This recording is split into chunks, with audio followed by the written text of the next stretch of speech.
What's up, ladies and gentlemen? Johnny Mack here. Just wanted to give you a heads up that if you are looking for a community that is open to discussion as far as mentorship, conservation, the wild, becoming a better person, and all of that, there is a group for you on Facebook, and it is called Soul Seekers. Soul Seekers, we are all about making ourselves a better person. We're all about making sure hunting lasts for generations to come and encouraging people to get plugged in. Whether you are someone who has something to give or someone who needs to soak it up like a sponge, this is a community for you, and I strongly encourage you that if you're on Facebook to join Soul Seekers, and if you're not on Facebook, hop on there just for that group. It is only going to be as powerful as we all make it. And so just remember that life happens for you, it doesn't happen to you, and that you can't outgive good. You can't outgive good, people. I want you to understand that, and I want you to believe it, because when we believe that and we lead with courage and we lead with intention, lives are changed, lives are transformed, just like on this podcast, transformation through primal adventure. Be blessed. Enjoy this episode. Talk soon.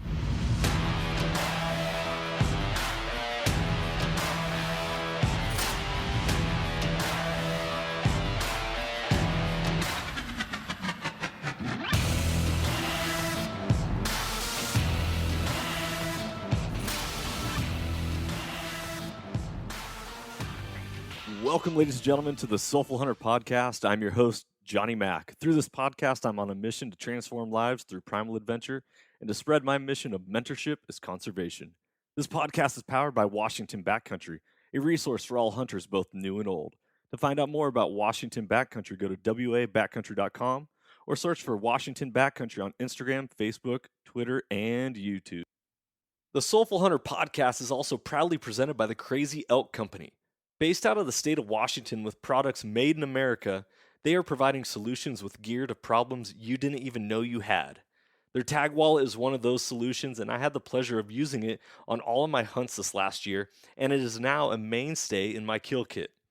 The tag wallet is a water-resistant zippered pouch that comes with its own reusable zip ties to safely and securely store your notch tag for quick and easy access. For more information, go to crazyelkcompany.com and use the code SOULFUL with a capital S to save 20% at checkout. Be blessed, everyone, and as always, stay soulful. Ladies and gentlemen, welcome back to another episode of the Soulful Hunter Podcast. I'm your host, Johnny Mack, and today we are celebrating the success in the field of a brand new hunter. Last episode, we talked with Iron Will Weber about his journey of 2 years to becoming no longer a hiker with a weapon, but a hunter, and someone who finally could take his own meat and provide for his family. And today we get to celebrate the success and return guest, Jess Caldwell, of her rewilding experience, of what it's been like on this journey to rewild herself and her soul and get connected. And she also, on her very first animal, took a beautiful black-tailed deer with a bow and arrow nonetheless. And so, Jess, congratulations and thanks for being on the Hey, podcast. thank you. There's a lot to celebrate tonight, and I appreciate you having me on the podcast so that we can talk about it and I can help. I can verbalize what I went through and share this experience. And you're the perfect person to kind of dialogue with on this because you were one of the inspirations when I first got into rewilding, and you had me on the podcast and I was talking about my journey and wanting to get into hunting and looking for mentorship. And right off the bat connected me with some great people and were so supportive. So I love that we are full circle right now, and it's the end of the year and I can close out 2021 with a successful hunt and all that went along with it. So thanks for having me back. Oh, it's my pleasure. It is so much fun celebrating the successes of the guests in which I've had on, but also these new hunters. And I think that can get lost at times where it's like, in the world of social media, it's this comparison game. Oh, it's not as big, or it's just a doe. I can't stand the word just. It's just a doe, Yeah. or it's just a small deer, or it's just It's whatever. We should remove the word just, and I say should because I hate using the word should also, but should and just are two words I don't like in my vocabulary. We Yeah, are that's celebrating the success of what you accomplished, and that is something that is very, very difficult to do, regardless of how the hunt turned out or how any hunt turns out. This is not a competition. We're not qualifying or quantifying your hunt and your experience because it's about you rewilding yourself. Mhm. And I commend you. I poured a nice glass of bourbon to celebrate and cheers with Oh, you. And I'm just, cheers, brother. yeah, clink. Right there. I've got a nice cold tequila I'm having a little sip of this evening I to love join it. you. Yes. Well, so Jess, let's just remind everyone about your journey. So you started this Wildkind Academy and this journey to reconnect yourself. But I don't want to put the words in your mouth. So tell the listeners a little bit if they didn't catch your first episode with us. What is your journey that you've been on? Okay, thanks for asking. So let's see. Let me start kind of at the beginning. I am an adult woman, 45 years old, two teenage boys. I did not grow up with hunting, fishing, foraging. I had a family that loved outdoor sports. We skied, I rode horses, I did things of that nature. So I've always been outdoorsy, done cool stuff, but I had never held a fishing pole in my hand or really had anything to do with this outdoor lifestyle that I am really experiencing in this, especially in this last year. And I went ice fishing. For my very first time fishing ever was ice fishing out at Cascade Lake in Idaho. And just a sweet man, Scott Turner. He's got his YouTube channel, Silhouette Outdoors. He invited me out and said, let's go ice fishing. And it changed my life. I mean, the slippery slope of gear and travel hit my reality, and I just loved ice fishing so much. I was pulling these big perch out of the ice, and the experience then of taking that home and making fish tacos, and that immediate just reflection of, you're out there, you're in the wild, you're in the storm, it's cold, it's hard, and it's fun, but then you have this experience of bringing food home. It just changed me. And from that time on, I started fishing a lot. I really picked up fishing, did as much fishing as I possibly could. And then with COVID hit and with the pandemic, I was a marketing director for the Washington Center for the Performing Arts here in Olympia, Washington. Loved my job, but our theater closed down. We couldn't have events and venues and live music. And soon after, we pretty much lost 83% of our workforce. And I was one of them as the marketing director. There was no shows to market. And I found myself kind of in this interesting place that I think a lot of people maybe had these kind of pivotal moments in their life around the pandemic that was like, huh, what's my purpose? Why am I here? What am I doing? What's important? And how do I fit in this world? And what does all this mean to me? I went through all that stuff. It's kind of like a midlife crisis, but it's like a midlife awakening. I never think a midlife crisis is an actual crisis. I actually think Yes. it's always an awakening. Well, that's the Um, whole thing yeah. is life happens for us. It doesn't happen to us. That's right. And so, because I was just investing in all this, I mean, next thing you know, I have a fishing pole and a steelhead fishing pole and salmon pole, and then I wanted to get all my ice fishing gear. And next thing I know, I was like, gosh, all I want to do is fish and learn how to do this and engage the outdoors full time. And I thought, what could I do that my lifestyle design, because that's kind of what I feel this is designing life. What could I do to make sure my lifestyle design includes these things that I'm learning and that I love, and how can I share it with other people? And Wildkind Academy came to me as this idea of, I know I'm learning. I've never done this stuff. I want to learn all these things. Why don't I start an academy of learning, and I'll bring community along with me, and together we will learn what I'm lovingly referring to as rewilding. And so that's kind of where it came from. And January 1st of last year, 2021, I started a blog where I wanted to do one thing a week to rewild my life, one thing every week, because it is kind of a big world, this world of rewilding, and it's a bit overwhelming if you think you're gonna chew all that up in one bite.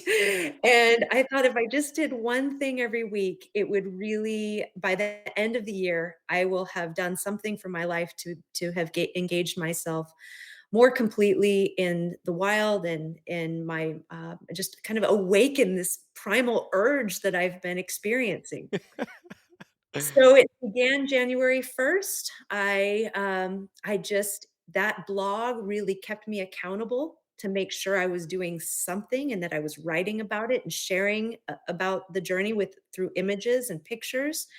And it started with a bit of fishing and then it'd be some foraging. I took on some different courses. I wanted to learn about plants and what was growing seasonally here in the Pacific Northwest, what I could harvest, can I walk out my front door and what's growing right there that I could harvest and bring in and use as either utility or food function or medicine.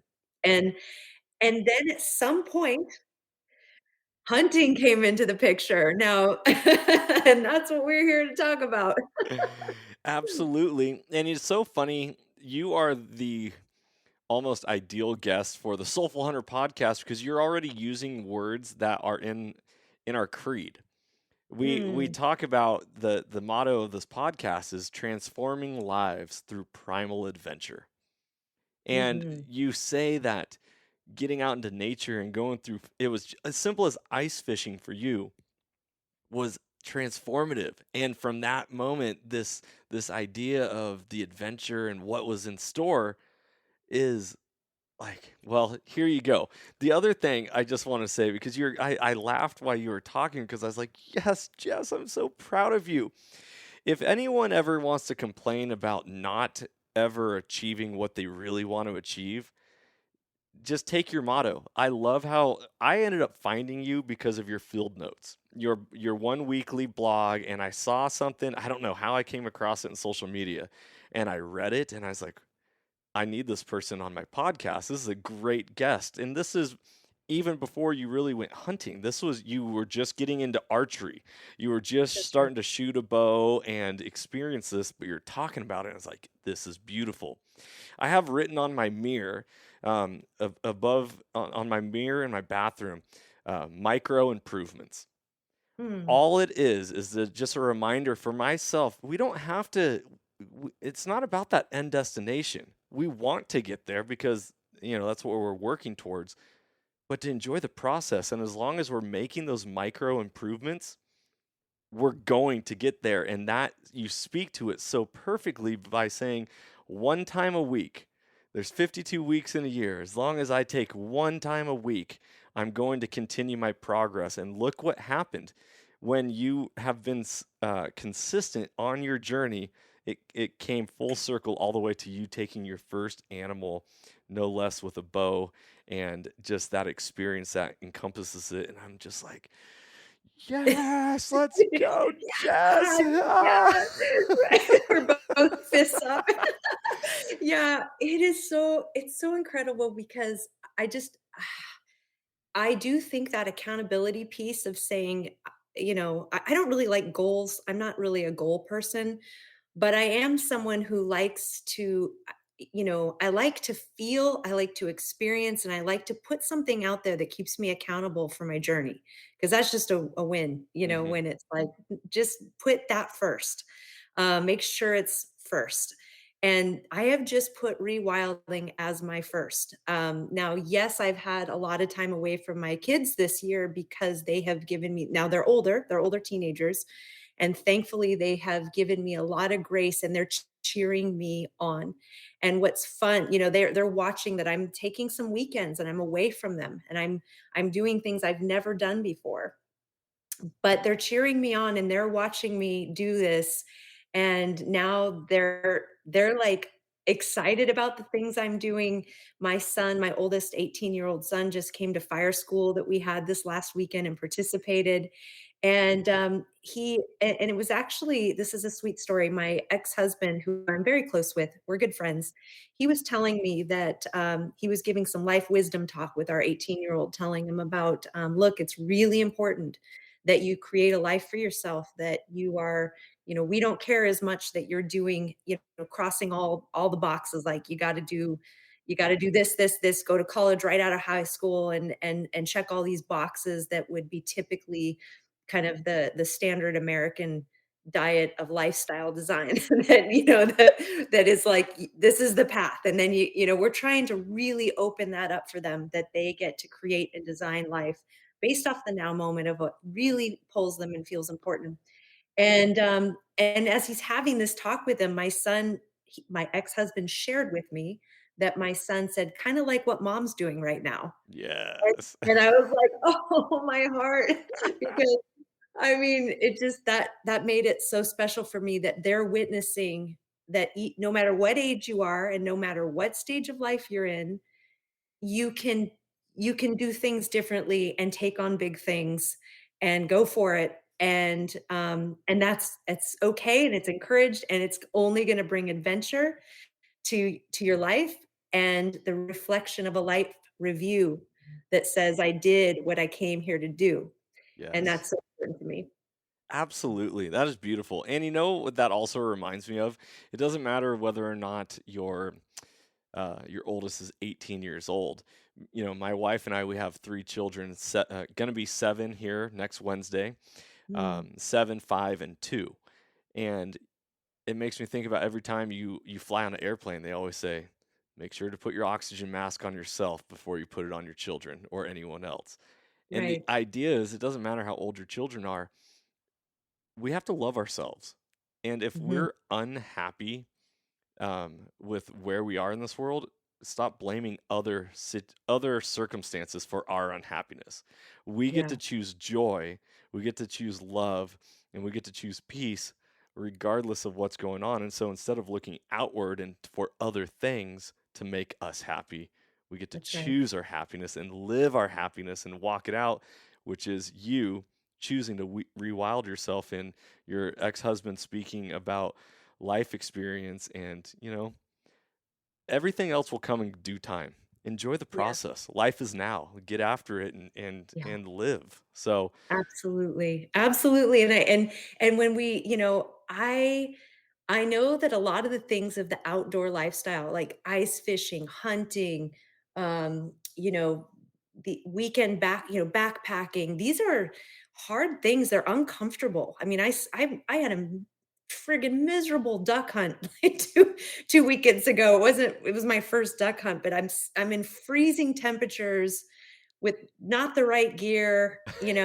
just trying it out, looking up at the sky, going, "What the heck's a duck versus I don't know." I mean, I'm trying to figure this stuff out and identify the different birds flying by, and it was really uncomfortable. I mean, it's like there's nothing easy about this path yeah. at all. There's nothing easy about ice fishing and being in blizzard temperatures and freezing and trying to go to the bathroom in the middle of the ice.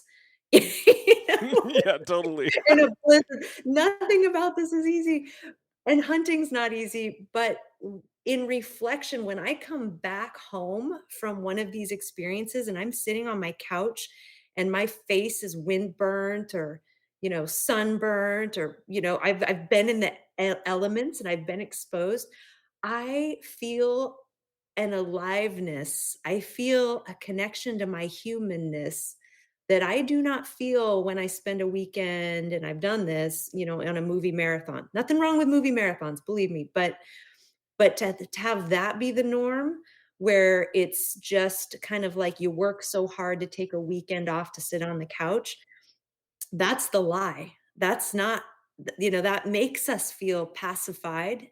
Sometimes it's great. Believe me, I know that lifestyle well. I've done it.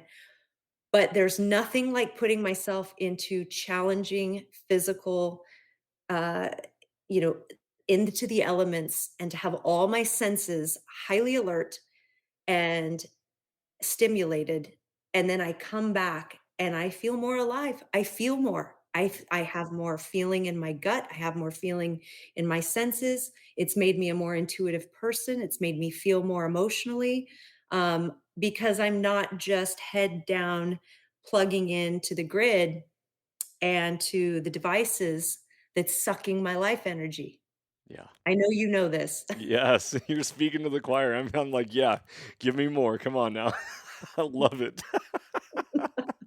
So yeah, I am coming alive. I'm awakening spiritually, mentally, physically through my partnership and my exchange with the natural world. Yeah. And hunting is a part of that. You just can't get away from it. This is where we return back to what we're celebrating here tonight, which is when we get really back to it, all of these things has led up to, wow, a full year has gone by, 52 weeks of rewilding.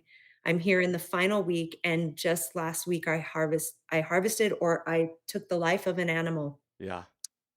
And that was one of the pinnacle. I mean, it symbolically, for me to have started my rewilding journey on January 1st, 2021, and committed to this process every single week, did my hunter's ed, did all the steps, practiced on that compound bow daily, went to clinics, did all the things I needed to do, invested a lot.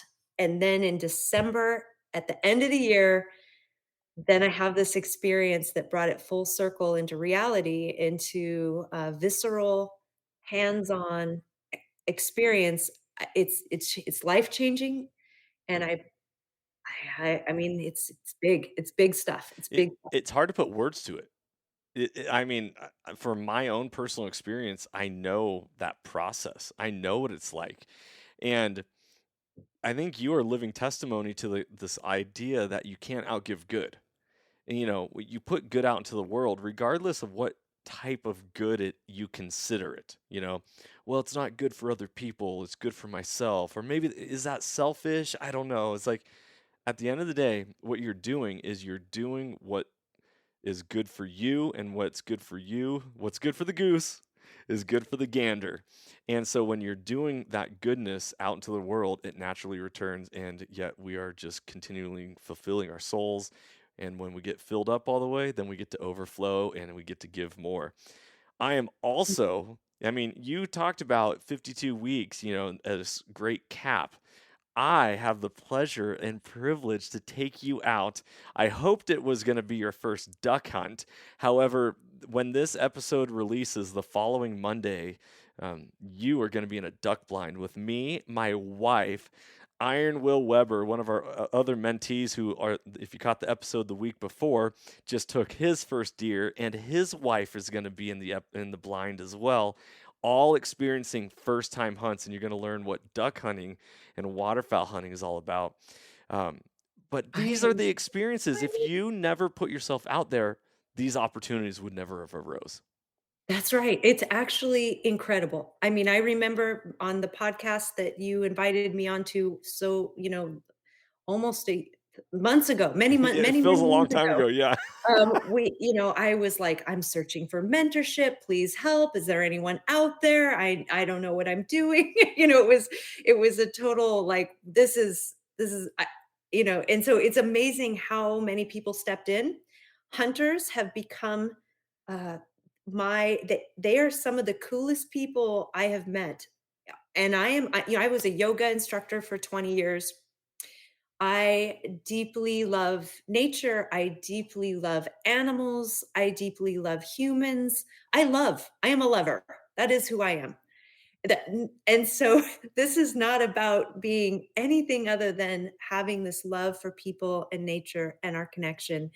And some of the greatest people I have met in this last year have been hunters who value conservation, who value community, supportive, loving, caring, mentorship, bringing me under their wing to say, "We got you, girl. Let's go do this. You're one of them. You're taking me out on this duck hunt, and I get to join your wife. I get to join friends, and this will be actually one of my first times in the field with a woman." Mm.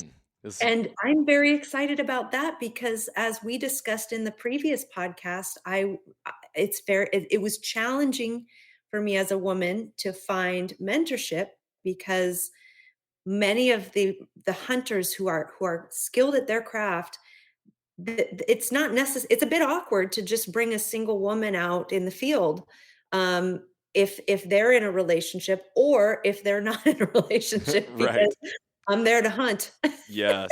And I have a strong boundary that this time of my life is not about anything outside of my personal growth, my personal development, and my connection to my kids, my family, and nature. That's it, and my Yes. business and Yes. growing this business. Yeah. So creating these interesting boundaries of what's important to me, how to find these great connections, and finding women that I can meet out in the field is very exciting to me. So Yes. I am thrilled to be doing this duck hunt with you on the 27th. Oh, I really appreciate it. Well, I'll tell you this. So before I was a hunter and before I met my wife and all this, I used to rock climb all the time. That was like one of my jams that I did. And I remember being like, "Oh man, I want to meet a girl that rock climbs. Then I can always go rock climbing and we can have a shared common hobby." And then I realized that, as life progresses, sometimes you don't have to share the same hobbies as your spouse because it is okay to be independent and alone and, be your own true self separate, even though you're together. However, one of the caveats to the hunting aspect is, and I was just talking to Butch Whiting of Cryptech, the CEO of Cryptech, and he said, more often than not, children are more likely to go hunting if the mother hunts. Ooh, And I found that interesting. very ironic because just a week prior, so right around Thanksgiving, I asked my son because late season deer was I still had a couple days of my tag and I looked at my oldest son. I go, "Carter, I really want to hunt with you. Will you please go with me?" And he looked at me with his sweet little big brown eyes and he goes, "Maybe next year, Dad. I really just want to hang out with Mom right now." And I was like, "Aha!" And so those words that Butch said they ring so true because as soon as my wife, I'm crossing my fingers, so hope to pray to God that she enjoys it enough to want to pursue it enough that it'll also get the kids hooked as well. Yes, yeah, So this is bigger than just having my wife want to hunt. This is, you and her getting to connect in community. Um, yes. my wife's going down this path of kind of the homestead life of being self-reliant within the kitchen and What gardening. a badass. Yeah, we bought. That's right. Yeah, shout out to Megan. Shout out to Megan, homesteading. So we bought a freeze dryer, we bought a dehydrator, and we just started going down that road, which is super awesome. And now we're doing bird hunting. But enough about that. Let's shift gears. I want to hear your journey. So I had you on this last spring. You just started signing up with Joel Turner of Shot IQ, who is Heck someone who yeah. I've wanted to get on this podcast for quite some time, but I just haven't lined up properly. You Oh, went to him for archery, that's and right. and he is a great leader within the archery world for staying calm under pressure, to focusing, Oh, yeah. Oh, yeah. to zenning out and just staying in the Yes. moment, not losing sight of the task at hand. I have a So great story about that, yeah. so go ahead, take us through this journey that was where we left off in the springtime to you approaching because you had archery tags this year for deer. Yes, yes. So September 1st rolls around and it's go time for you, huh? Yeah, so backing up a little bit, I made the decision that I was gonna be an archery hunter, and I think at some point, when you're looking at getting into hunting, what's your thing? What are you into? And for me, I experienced an antelope hunt where I was in a blind. I watched an archery antelope hunt. I saw the whole process through and I was like, that's what I want to do. And I came home from that experience. I immediately walked into Lucky Shot Archery in Chehalis, Washington. And I was like, hook me up with a bow. I want to do this thing. They did. Now I got this compound bow. I don't know anything about it and I didn't even know where to start at all. And so I did. I was, I'm on social media, and I saw some post with some guru. Gosh darn it, I won't pull his name right now, but he's out of Colorado, and he's an archery guy. I reached out to him, messaged him through social media, and I was like, "Hey, I want to learn archery. I live in Washington State. Where do I start?" And I do think it's really powerful if you're getting into anything that you love, and you talk about this all the time. Be bold enough to ask for help. Mm. That is the number one advice I can give is don't just try to do this thing on your own. There's no way. Like ask for help and reach out to networks, reach out to people because this community is so helpful and so thoughtful in how they want to make sure you get what you need to succeed. So this man said, "You live in Washington State? Here's the cell phone number for Joel Turner, which God IQ, give him a call." And I did. He was right off the bat said, "I've got a clinic coming up. Come to the clinic, and we'll get you started." And it was the best decision I ever made because I went right in removing the idea of bad habits and was like, and this guy, he's all about this calculated process of of the brain, of the mind, of how the mind works. And being a yoga instructor of 20 years, his training and his techniques really spoke to me because he actually, first thing he asked me is, "What's your mantra?" What do you when you need to go into a meditation or you go inward, do you have a mantra? Do you have something that you do to override your personality, to override the ego? And he truly understands the brain and the mind and these things.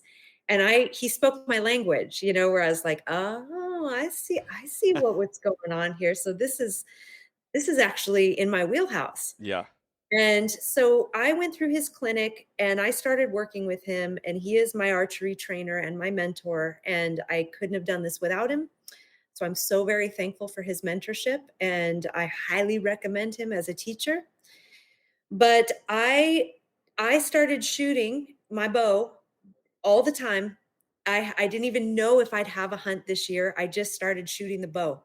And I used the techniques of overriding my brain and to make sure that every single shot I was taking was calculated, that I had a job to do, that when I pick up that bow, I have a b c job to do, and that's my focus. And that really just spoke to my training in mindfulness practices, in yoga practices, meditation. It just works. And whether you're a hunter or not, archery is a beautiful practice for mindfulness training. There is nothing that gets you into the zone like picking up a bow and looking at a target and then using your mind and your mental process and your physical process to focus and to hit that target through training of the mind. I love archery. So, It's okay. it's phenomenal. It truly is because, you know, s people love the concept of multitasking, but in reality, multitasking sucks, and you end up not being that good at anything because of it. Now, Yeah, I say that as a father's perspective because I know moms out there crush it when it comes to multitasking and taking care of kids that's so true. and in the I'm like, kitchen, like, "Yeah, I've heard that no, science, and well, I'm an exceptional yeah. multitasker." So I'll say there's some asterisks to that.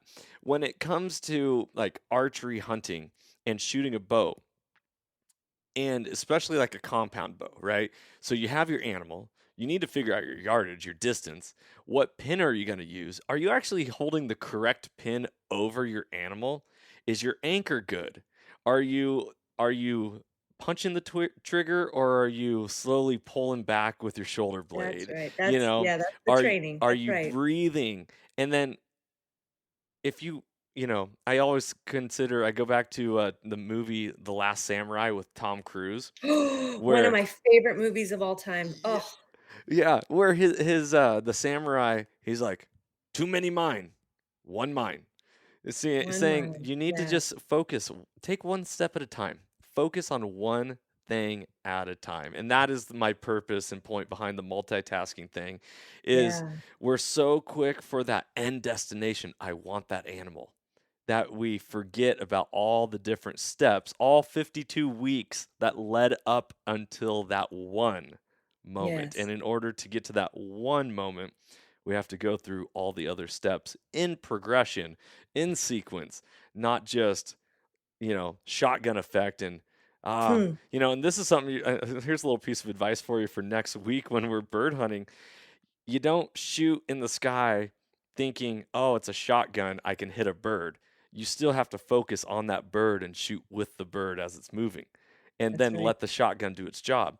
Same thing with archery, and I Which don't. is like meditation and movement and motion, that we don't just meditate sitting in a perfect sterile environment, legs crossed, eyes closed, nothing happening around us, no stimulus, no sound. There is always, always environment around us. At every time there's discomfort, there's distraction, there's things coming in and out of our eyes or our ears or our senses. And so the real training comes into the meditation in motion. And I swear one day I'm going to need to bridge yogic mindset with hunting because it really goes well together, and there's a lot to learn from this and to bridge. And I couldn't get away from the idea of hunting. When I started rewilding my life and foraging for wild foods, you just can't get around the fact that original humans survived and we are here today because they knew how to be a part of they figured out fire, they figured out food, they figured out seasonal alignment, and hunting has always been a part of that story. We can't get around it. Mhm. And so here we are, modern day humans who are fully domesticated, and I couldn't get around the fact that hunting was a part of rewilding. There's just no way around it.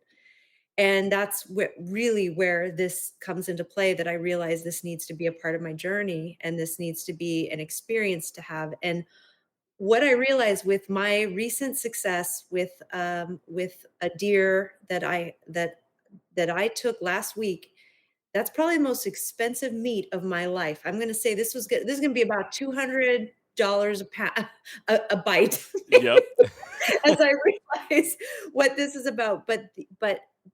But honestly, the experience and knowing that I can do this is priceless. Yeah. And because harvesting food and and even understanding that this is a natural part of our human evolution and experience makes me feel like this is part of the path. It's okay. It's what we're here to do. Mm. So, I've cried 3 times when it came to my hunting experience. The first, and some people say, "Oh, I shot something. I had a successful hunt, and it was very emotional." I have a very interesting, different pathway to that. My first experience with emotions with hunting was, I had been practicing on my bow for a year and a half before I ever said, "I'm gonna take this to the field and actually take a shot." It was a year and a half of training, and that's having your field, you got your field heads. What are they called? Field points. Field points. I got my field Yep. points on. I'm shooting at targets for a year and a half. When September 1st rolled around, I was like, it's time to go buy broadheads. That's next level. And I Mm. went to the archery place. I got my broadheads. I came back home. I was preparing for what was going to be my early season archery tag, and I had to unscrew the field points and screw in the broadheads. And I was home alone. My kids were over at their dad's house, and I freaking cried. There was something so deep about taking what was archery training, target practice, into this now is a weapon. Mm. And this now is gonna take a life of an animal, and this is getting real, and you're screwing in the point of contact that's gonna take that life, and that was my emotional moment, and Wow. I was like, it was profound for me, I was like, "What who let's do a check in here, Jess. Who are you? What is this about? Why are you doing this? Alright, let's go ahead and do a cost analysis. Yes, this is part of your rewilding journey. This is important. You have been a meat eater your whole life. Don't be a hypocrite. You have easily gone to the market and bought packaged food that looks really good and easy to make and cost very little. And now here is your moment to say, I am a human. I'm going to join my ancestors in the journey of what it meant and why we are here today because they lived, because they knew how to do this. And if you can't do this, you're a hypocrite. So let's do this. Oh, God, was it emotional? Wow. I know you get me. I I know you to get I what I'm totally saying get here. it. You get what I'm putting down. Oh, I'm picking it up big time.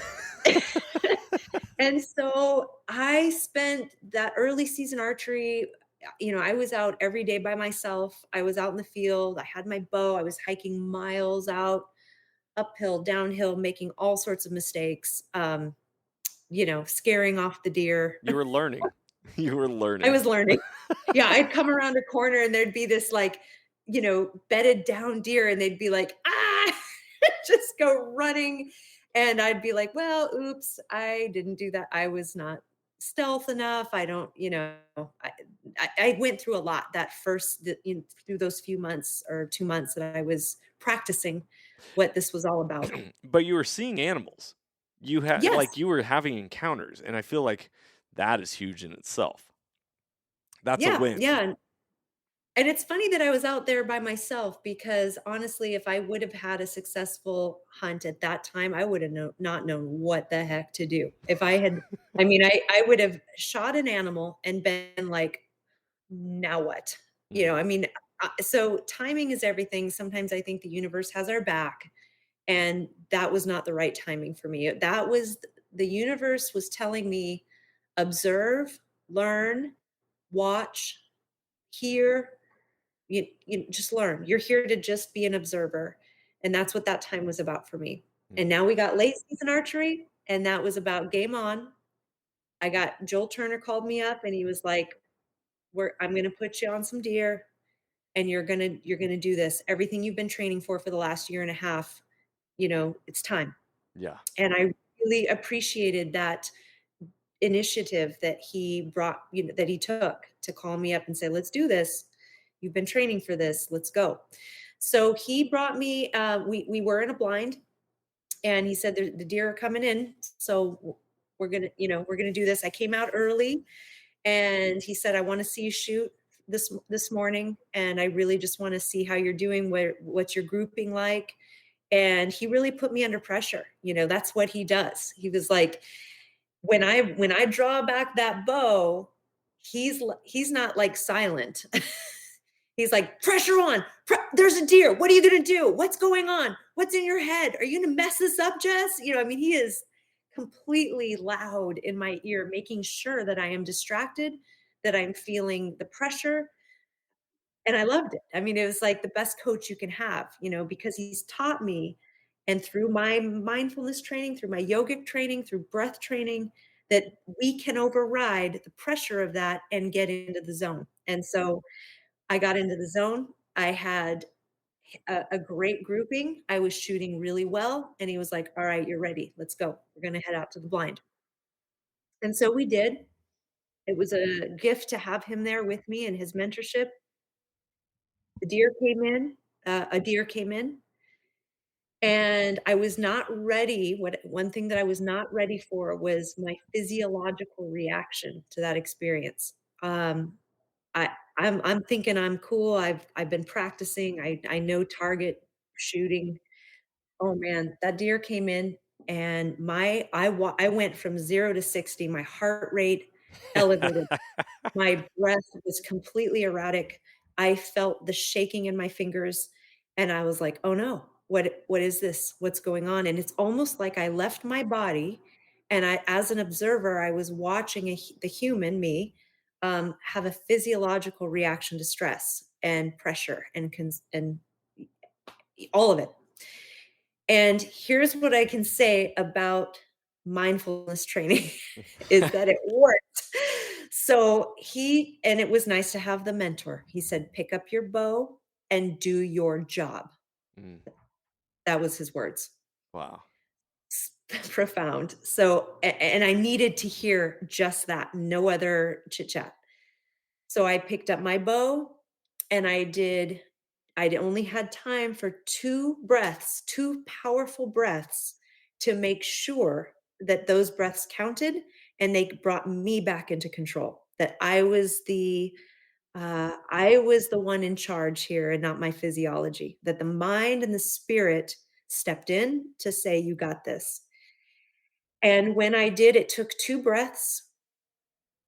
I completely got back into me and to my job and to my mission, and I took as you said, as you mentioned, it wasn't about trigger pulling, it was about following through with the Yeah, steps, the follow through. and nothing else mattered, and I did, and it was a perfect shot. It was a great shot, and immediately I got his feedback of, "Yes, nailed it," and that's all I needed to hear, and I know there are stories of people who have their first shot and they weep and they cry, and I can understand that, but it was different for me. I had been training for this for so long, and all I cared about was to make sure I had an ethical, conscious shot that mattered. That's what my goal was, and Mhm. so when I did, I was celebrating. I was elated. I mean, I was totally elated and joyous Beautiful. because I've done my job. I am the same way. When I shoot something, my arms go in the air instantly. I'm just like, "Yes!" And I start fist pumping. And I'm like, Yeah, "Yes, I and can't." you never know what you're re I you know, I this was my first experience. I didn't know how I'd react, but that's how I reacted, and that's just the honest truth. That's just what happened, Yeah. and I was, elated. I immediately started shaking though. My legs were shaking, my hands were shaking. I mean, I think the adrenaline and I went from like elevated, the calm, focused ninja warrior to just everything shaking. Now here's the interesting part. I mentioned I've cried 3 times. Screwing on those broadheads was time number 1. The second time I cried was that we spent the rest of the afternoon and through the evening searching for that doe and we couldn't find her. We were in the blind, the way everything happened, the shrubs that we were in, we were in thick forest, couldn't find her. It was and it we went into the nighttime and I went home that night without finding that deer. And I know that I was when I took a shower that night and I was alone, I cried my ass off. I had never been so, um, sad, and I just felt so much sadness and grief that I couldn't find the doe. And it was very emotional, and, I didn't think it was possible to find her because we had gone through every trail, we went in every direction, no success.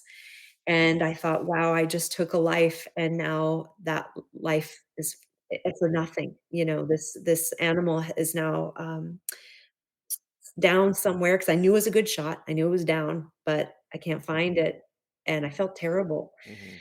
Yeah, right back on the next morning, we were out for a portion of the day, and thankfully, Joel was right there with me, and he spotted the doe.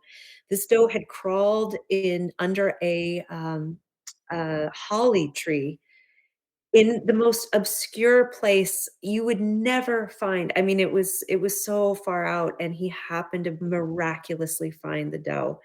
And that was the 3rd time that I cried in this experience was finding the doe and being able to bring, this animal back and go through the process of harvesting the meat and field dressing and saying, "Thank you," getting to place my hands on this animal and saying, "Thank you, full circle.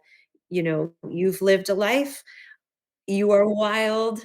You're going to be welcomed into my home, and we're gonna feed a family here, and I'm gonna share this meat for as Christmas presents, and everyone will get to experience the wildness of your energy and what you've lived." And that is the power of wild food, whether it's a plant or animal, wild anything is what our human selves are craving in our bodies. And have you made the connection? I don't. You probably have, but in you telling that story, you consuming that meat, you are rewilding yourself. Yes, You that's right. 100% full circle. Like close it. It is good to go. It's in the bank now. Um, Yes. you And know. I had, interesting, real quick point. I shared with a friend of mine that I had harvested, and I don't. This is a maybe a topic for another time. The word harvest versus kill versus, shot versus taken versus given death. There's many words to Mhm, describe this, and I have yet to discover my word, because various people have different feelings about what that means. And believe me, and I know you, I'm a conscious person. yeah. So any word that I use comes from the heart and comes from my human self. But I had shared the moment with a friend of mine and I said I found the doe, and I showed the picture of the doe, and she said, "Wow, that's so sad, but congratulations." And I had to really sit with that for a minute because I was like, "Sad, sad, sad, sad. Okay, is this sad? Is this a sad thing?" Because that is the dichotomy of what it means to be a hunter and what it means to harvest food. Yeah.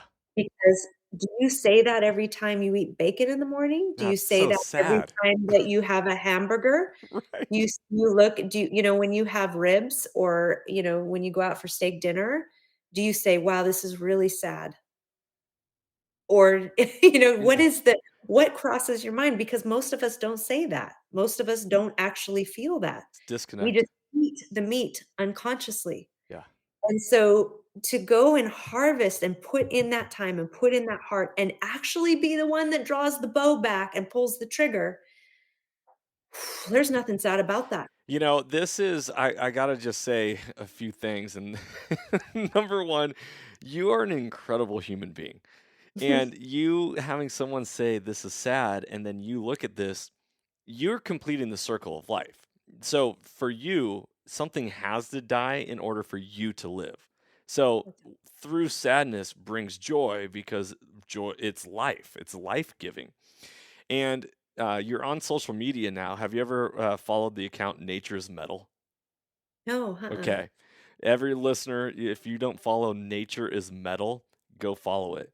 You want to Okay. see what is sad? It is when animals are just destroying other animals and ripping them apart, and bears are carrying little baby deer in their mouths that are half eaten. Like, that is sad. It touches on our human emotions, but that's reality. That That's right. is nature. And so for Yeah, you to send an arrow through a deer from our human emotion, yeah, we don't like it, but it's not sad, because sadness is something that, how do I put this? Here, something that the listeners might not know about you. You used to work in a morgue. yes, I worked at a funeral home and cemetery. When you face death, you get comfortable with it. Maybe you accept it. I don't want to say comfortable. You accept it, and Oh, working with the dead changed my life and saved me. It healed me. I was in a very horrible time in my life, and I made a weird decision to go work at a funeral home to save my life. yeah, Because working with the dead and seeing the difference between aliveness and mortality helped me be more alive and more in tune with what it means to be here in the now and have this time we have. yeah, And it means a lot to me. And so hunting is not far off from this experience. It's just like a next level.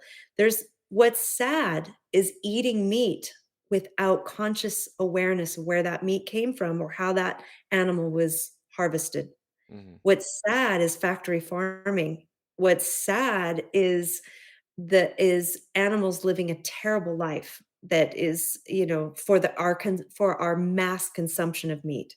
That's sad. Since I've become a hunter, I've eaten less meat than I've ever eaten in my life hmm. because I don't eat meat unless I know where that meat's coming from. I It's a don't eat meat unless I know it was raised well it was touched by the hand of the farmer Yeah. and loved on. That's the kind of meat I'm gonna put in my body. Anything else freaks me out. Yeah. Local farms. We bought a half a Local cow this farms, year. local farmers, those humans are super in touch with their animals and their Hmm. process. So that the sad part is the thing that is the full disconnect. That's the sadness. Totally. So my experience of being the hunter, being the harvester, and then putting my hands on that animal and saying, "Thank you. I love your life. I wanna be as wild as you.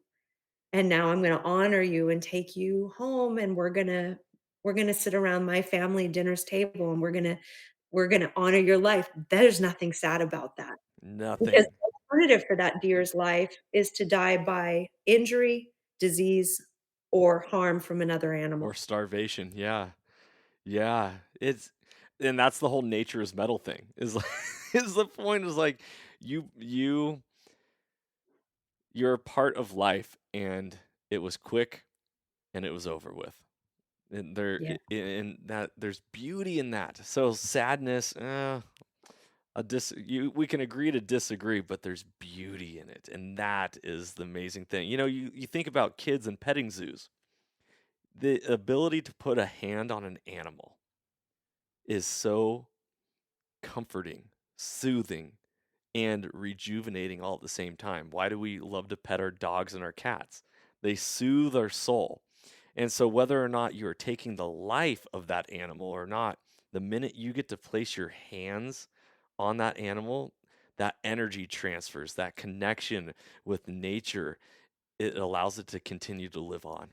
And nothing ever goes to waste. And that's the beauty of hunting and hunters and what is missed by the general society that is so disconnected from their rewilding experience. And from their food, you know?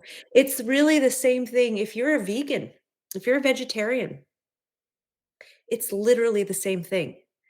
You know, it all comes down to the consciousness of being a participant in your food. If you're a vegan and a vegetarian, those who are out there who are growing in their backyard, who are growing food and harvesting food and eating wild food and wild plants, there's something to say for that, and there's something to say for mass production of what's happening and what happens when we are planting mass fields of corn and GMO corn and mass fields. Like, what happens when you say we got to feed the people, so we're going to take land, we're going to strip it of everything, we're going to put in monoculture, and then we're going to bring in all these pesticides and things to grow that monoculture. What animals had to we're taken in that, I mean, there's we none of us are free from our k from and I mean, I'm using this word karma, like, really lightly, like, as a word, just a word. Yeah. None of us have we all have a karmic debt to what it means to be in the cycle of life. Something has to die for us to live, and that means if you are a vegetarian, you gotta have food through your vegetables, and for that to happen on a mass scale, those lands have to get stripped. All of the cult the all of the biology of that area is gonna get taken, Yep. you know, and and and then even what it means to eat a carrot out of the ground. You are taking the life force of that vegetable, because I do believe that everything has life force, everything. There an animal is not different from a beet. An animal is not different from our Earth's from the Earth's soil. The microbiome and all that lives and is alive to create the cellular structure of everything that exists on Earth has energy and has life force. So if you're eating to eat to live, you are taking life force from another. Mhm. We all can connect here with that. And I actually think there is a way we can unite and connect. This isn't about anti-veganism, anti-hunting, anti-vegetarianism. This is about we're all here consuming. Understand it. Like, you can do that route. Just understand what the effect is. All men die, not all men truly live. And I believe that is the idea that for us to connect back. I saw a meme on Twitter. It really made me laugh. They said, um, "How many things had to die for you to enjoy your salad?" And the idea is, I don't know if you've ever grown lettuce. Have you ever gardened lettuce before? Oh, yeah. Yeah.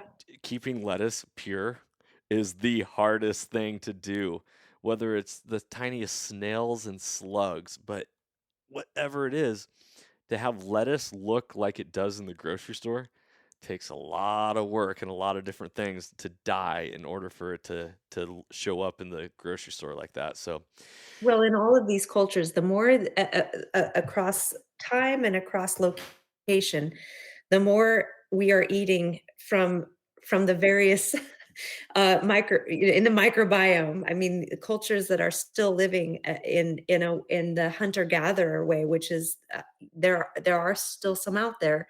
They're eating everything, everything, absolutely everything, and so this is we're all consumers and we're all part of this thing.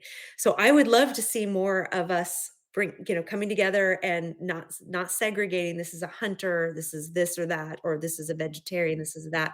We're all humans and we all are here to thrive and to feel, and that is our connection point. That's it. absolutely. Okay, so going back to you shooting your very first deer, do you feel complete or do you feel like this is just the beginning? Just the beginning. Just the beginning. Yeah.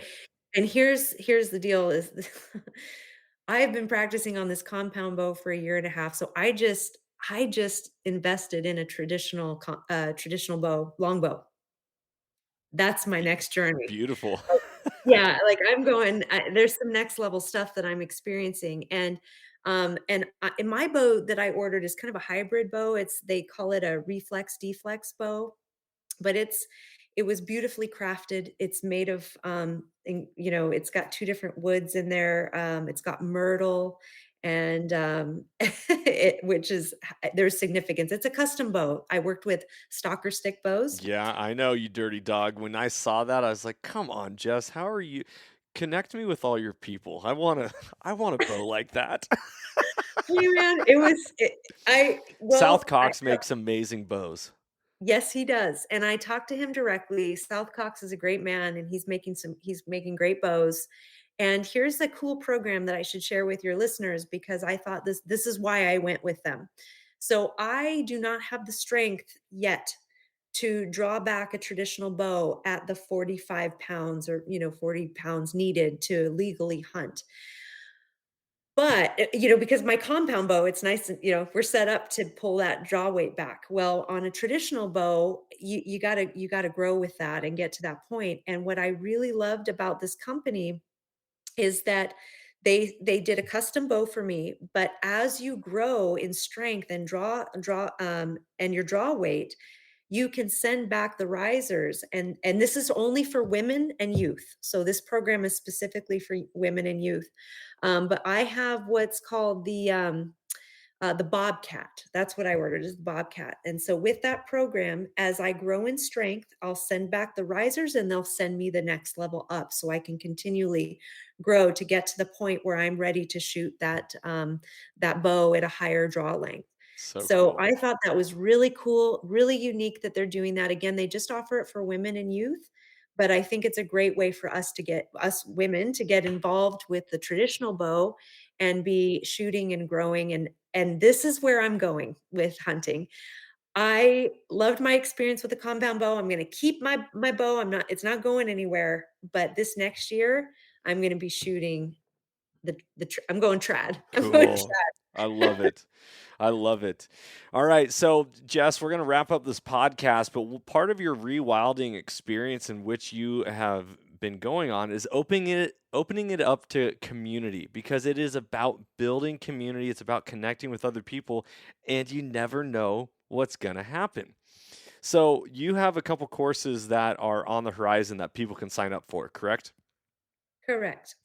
So go ahead and tell all these listeners about some of these things that if these people who are listening to this podcast are interested in signing up and getting connected with you and the Wildkind Academy, how do they go about finding you and what courses do you have coming up in 2022? Great. Okay, so first of all, go to wildkindacademy.com and sign up for the newsletter because you'll be then the first to know about upcoming events and things that I'm offering through the academy and cultivating.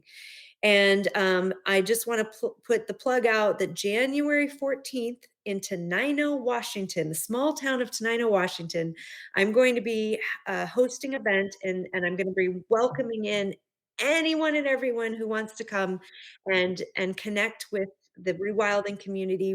I'm going to be giving a talk, a presentation about my life of rewilding this last year.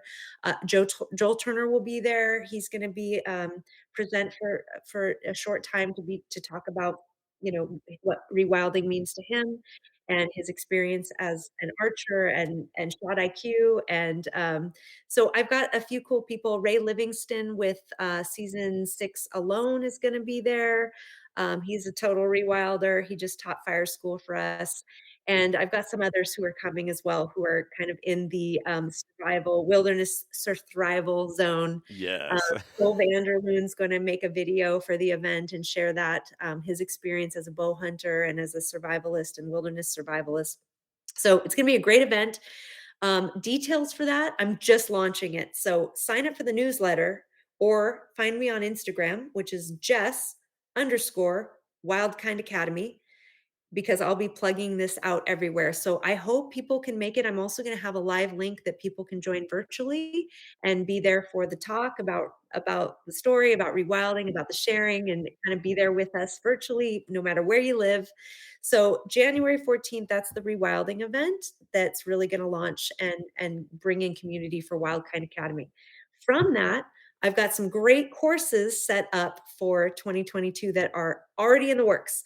So let's see, January 8th, there's going to be a foraging event. We're going to make a salve. And this is all in the Olympia, Washington area, but eventually I will be traveling out of Olympia to do some courses. We're going to be making birch baskets and learning about the gifts of the birch tree on January 9th. January 27th, an intro to fish tanning with Janny Chang. She's an incredible instructor who teaches fish tanning all over. We'll make a leather out of fish skin. Talk about using the whole fish, which is so cool. And then February 12th and 13th, more basket classes, more foraging classes. In March, I'm bringing up a gentleman named Joshua Hood out of Portland to teach bow making. We're gonna construct our own bows. March 19th and 20th, more fire school with Ray Livingston. April, a shellfish forage and feast event where we'll be out foraging for shellfish and clamming. And that's with Bruce McGlenn. And April 17th and 21st, an elk hide drum making course with a woman named uh, Katie Kavanaugh out of Sisters, Oregon. So I am constantly building the schedule for new opportunities for people to join me in rewilding experiences. These are all traditional skills, skills, what it means to be human, and all the things that our ancestors did to thrive. I And love it. all that stuff is awesome. And then you will find me. I'm also a rewilding coach. So if anyone wants to work with me personally, one-on-one or in groups, or as it if their business wants to do some rewilding, they can contact me through my website and we'll do some rewilding together as a group or as an individual. And I'm going to also be offering some rewilding workshops and retreats this year. I love it. I love it. Well, everybody, thank you so much for tuning in this episode. Jess, thank you so much. You're an amazing human being. I can't wait to take you out on your duck hunt and see what the future has in store for all of you. And everybody, be blessed. Be of good cheer. Know that life is happening for you, not to you. Have some courage. Stand up for what you believe in. Freedom on. And as always, stay soulful. If you enjoyed today's podcast, I'd love it if you could go ahead and give this a rating as well as subscribe. Also, you can check us out on Instagram under the Soulful Hunter Podcast. Make sure to tag us in pictures and posts and use the hashtag Soulful Hunter. To find out more about the Soulful Hunter Podcast, go to soulfulhunter.com And be sure to follow the podcast, as we are going to be bringing you a lot of great information, insight, and changing lives through primal adventure. I look forward to connecting with you on the next episode. Stay tuned and stay soulful.